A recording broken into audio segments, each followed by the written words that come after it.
तात्या टोपे जन्म 6 जनवरी 1814 एवं मृत्यु 18 अप्रैल 1859 में हुई, भारत के प्रथम स्वाधीनता संग्राम के एक प्रमुख सेनानायक थे। सन 1857 के महान विद्रोह में उनकी भूमिका सबसे महत्वपूर्ण, प्रेरणादायक और बेजोड़ थी।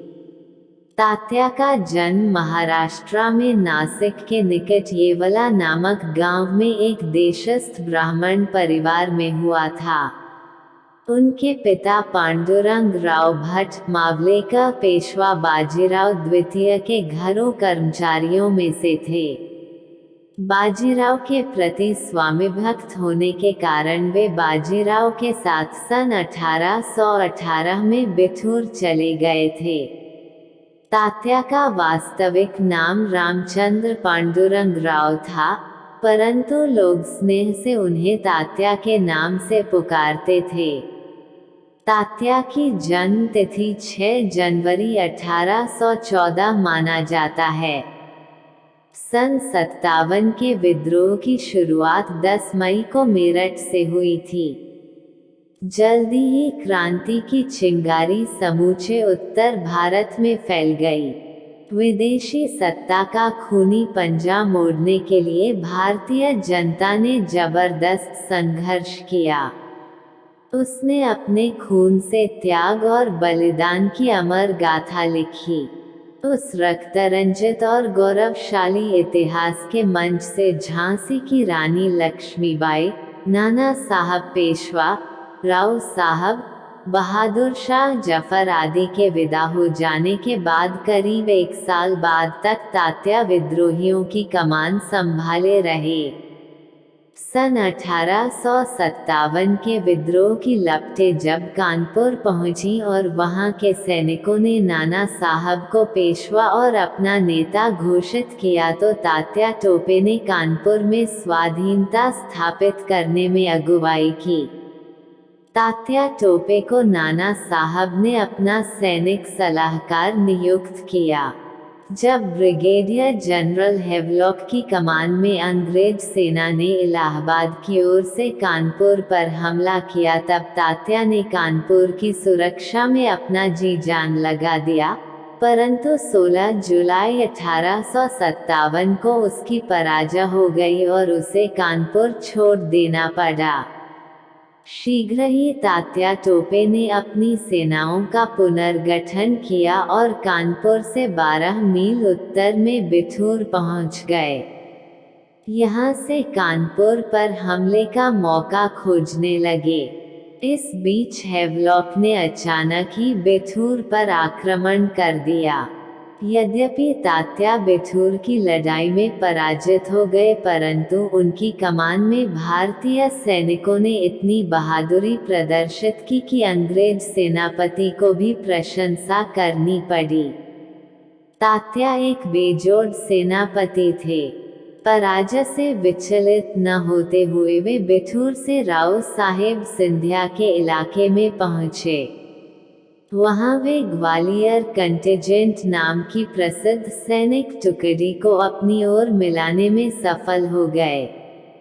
वहां से वे एक बड़ी सेना के साथ कालपी पहुंचे। नवंबर 1857 में उन्होंने कानपुर पर आक्रमण किया। मेजर जनरल विंधल के कमान में कानपुर की सुरक्षा के लिए स्थित अंग्रेज सेना तितर बितर होकर भागी, परंतु यह जीत थोड़े समय के लिए थी।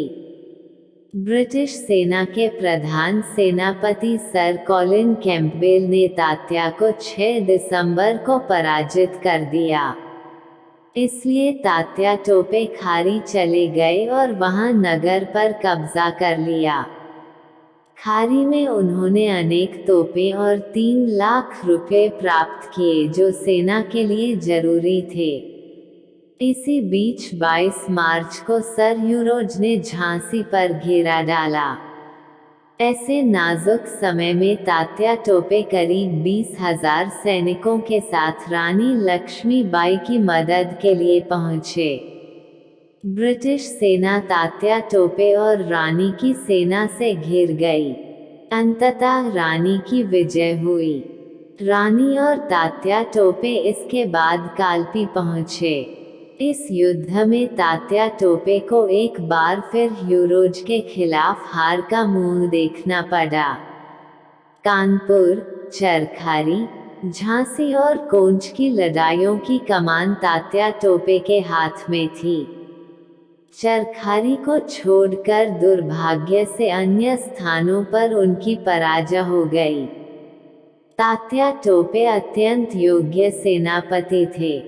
कोंच की पराजय के बाद उन्हें यह समझते देर न लगी कि यदि कोई नया और जोरदार कदम नहीं उठाया गया तो स्वाधीनता सेनानियों की पराजय हो जाएगी। इसलिए तात्या ने काल्पी की सुरक्षा का भार झांसी की रानी और अपने अन्य सहयोगियों पर छोड़ दिया और वे स्वयं वेश बदलकर ग्वालियर चले गए। जब यूरोज काल्पी की विजय का जश्न मना रहा था, तब तात्या ने एक ऐसी विलक्षण सफलता प्राप्त की जिससे यूरोज अचंभे में पड़ गया। तात्या का जवाबी हमला अविश्वसनीय था।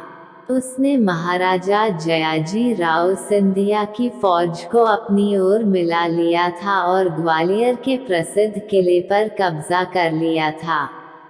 झांसी की रानी, तात्या और राव साहब ने जीत के ढाके बजाते हुए ग्वालियर में प्रवेश किया और नाना साहब को पेशवा घोषित किया।